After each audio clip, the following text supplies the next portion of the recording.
నమస్కారం. ముందుగా నేను మన విక్రమ్ గారికి థ్యాంక్స్ చెప్తానండి. ఎందుకంటే నాకు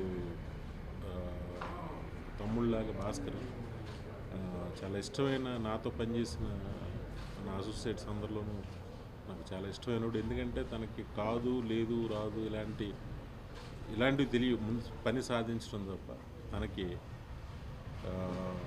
డైరెక్టర్గా అవకాశం ఇచ్చినందుకు విక్రమ్ గారికి ఫస్ట్ కృతజ్ఞత చెప్తున్నాను. అలాగే విక్రమ్ గారు తీసిన సినిమా చూపిస్తా మామ అనే సినిమాని ఫస్ట్ సినిమా చూసి జడ్జ్ చేసి ఆ సినిమాకి చాలా సపోర్ట్గా నిలిచిన దిల్ రాజు గారు ఈ సినిమా కూడా సపోర్ట్గా ఉండి మా భాస్కర్కి అలాగే విక్రమ్ గారికి ఎంతో తోడుగా ఉండి ఈ సినిమాకి ఒక గ్లామర్ని, సినిమా మీద అందరి దృష్టి పడేలాగా ఒక మంచి లైట్ తీసుకొచ్చాడు ఆయన. అలాగే మా రాజన్నకి కూడా నేను థ్యాంక్స్ చెప్తున్నాను. అలాగే ఈ సినిమాకి ఒక మంచి కథనిచ్చిన సాయి, నాకు ఎప్పటి నుంచో తెలుసు సాయి. సినిమా చూపిస్తా మామకి కూడా తన కథ, అలాగే డైరెక్టర్ కథ అయినప్పటికీ తనని ఆ సక్సెస్లో చాలా భాగం ఉంది తనకి. అలాగే ఈ సినిమాకి కథనిచ్చి అలాగే ఈ సినిమాకి డైలాగ్స్ రాశారు ప్రసన్న అబ్బాయి. అందరికీ నేను మా భాస్కర్కి సపోర్ట్ కొన్నాను, చాలా థ్యాంక్స్ చెప్తున్నాను. ముఖ్యంగా చోటాకే నాయుడు గారు ఈ సినిమాకి ఆయనకి కూడా నా సినిమాల్లో భాస్కర్ అని చాలా ఇష్టం. దాంతో ఎంత టైట్గా ఉన్నా కూడా తను ఎక్కడ కథలో ఏం చెప్పాలనుకున్నాడో ఫోకస్ మిస్ అవ్వకుండా చాలా బాగా చెప్పాడు కథని. విన్నప్పుడు నాకు ఏదైతే అనిపించిందో, డబుల్ పాజిటివ్ వీళ్ళు నాకు తీసుకొచ్చి చూపించినప్పుడు ఒక ఎగ్జైట్మెంట్ ఉంటుంది. అంటే అనుకున్న కథని కరెక్ట్ చేశారా లేదా అని. సో డబుల్ పాజిటివ్ చూసినప్పుడు ఒక 2-3 సీన్స్ నాకు అనిపించినవి వాళ్ళు చెప్తే, వాళ్ళు టీం అందరిని నాతో డిస్కస్ చేసి మీరు చెప్పింది చేస్తే బాగుంటుంది అనుకొని అది వాళ్ళు చేశారు. చేసిన తర్వాత పోస్ట్ ప్రొడక్షన్లో చూసినప్పుడు రికార్డింగ్ అయిపోయి మిక్సింగ్ అయిపోయినాడు అని నా సొంత సినిమాలాగే వదిలిపెట్టలేదు.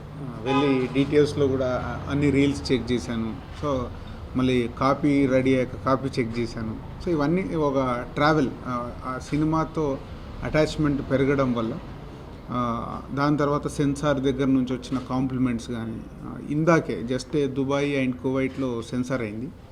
అక్కడ నుంచి వాళ్ళ ఫోన్, మేము ఎక్స్పెక్ట్ చేయలేదు సార్ సినిమా ఇంత బాగుంటుందని. సో ఇంకొక మాకు 36 అవర్స్ వెయిటింగ్. 36 అవర్స్లో తెలుగు ప్రేక్షకులు నేను ఏదైతే కథ విన్నప్పటి నుంచి నేను స్టేట్మెంట్స్గా ఏదైతే ఆడియో ఫంక్షన్లో కానీ అంతకుముందు ప్రెస్ మీట్లో కానీ ఏదైతే చెప్పానో అది వినయ్ కూడా ఆల్మోస్ట్ అదే ఫీల్ అయ్యాడు. ఫస్ట్ 20 మినిట్స్ సినిమాకి సంబంధించిన కథ, దాని తర్వాత అంతా ఎంటర్టైన్మెంట్ స్టార్ట్ అయ్యి మళ్ళీ ఇంటర్వెల్ ముందు ఒక 5 నిమిషాల కథ, దాని తర్వాత మళ్ళీ అంతా ఎంటర్టైన్మెంట్ స్టార్ట్ అయ్యి లాస్ట్ 25 మినిట్స్ ఏంటి దానికి ఫాదర్ అండ్ డాటర్ మధ్యలో జరిగిన, ఆ ముగ్గురు బాయ్ ఫ్రెండ్స్ మధ్యలో జరిగిన కథని చాలా అందంగా, అంటే మంచి డైలాగ్స్తో అక్కడక్కడ ప్రతి ప్రేక్షకుడు, ఒక ఫాదర్ కానీ ఒక కూతురు కానీ ఆ మాటలకి ఎక్కడో ఒక దగ్గర మన లైఫ్లో జరిగే మధ్యలో ఇద్దరి మధ్యలో ఉండే ఆ రిలేషన్కి సంబంధించింది ఇవన్నీ చాలా అందంగా మోల్డ్ అవ్వడం జరిగింది. సో మంచి మ్యూజిక్, ఆల్రెడీ మ్యూజిక్ పాపులర్ అయింది. ఆడియన్స్ కూడా ఈ సినిమా చూడాలని వెయిటింగ్లో ఉన్నారని మా ఆల్ ఏరియాస్ నుంచి మా వాళ్ళు చెప్తుంటే అది కొంచెం ఎగ్జైటింగ్గా ఉంది. సో డెఫినెట్గా 16th రోజు ఈ సినిమాకు చాలా పాజిటివ్, నేను ఊహించిన దానికంటే ఎక్కువ రావచ్చు. నేను బాగుంటుంది అనుకుంటున్నా. మేబీ ఇప్పుడు నాకు కువైట్ నుంచి, దుబాయ్ నుంచి వాళ్ళు చెప్పిన మాటలు వింటుంటే ఇంకా బాగుండేటానికి చాలా. తల్లిదండ్రులు వినాయక్ గారు కూడా అంతే. నాకు ఈ అవకాశం గోపి గారికి చాలా రుణపడి ఉంటాను. ఈ సినిమా ఫస్ట్ రాజు గారు కథ బాగుంది చేయండి అని చెప్పారు.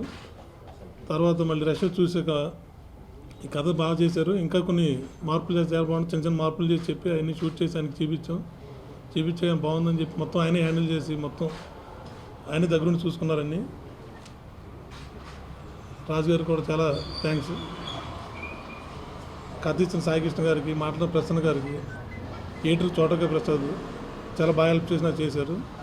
చోటకే నాయుడు గారు కూడా నేను ఆయన దగ్గర అసిస్టెంట్గా పనిచేశాను.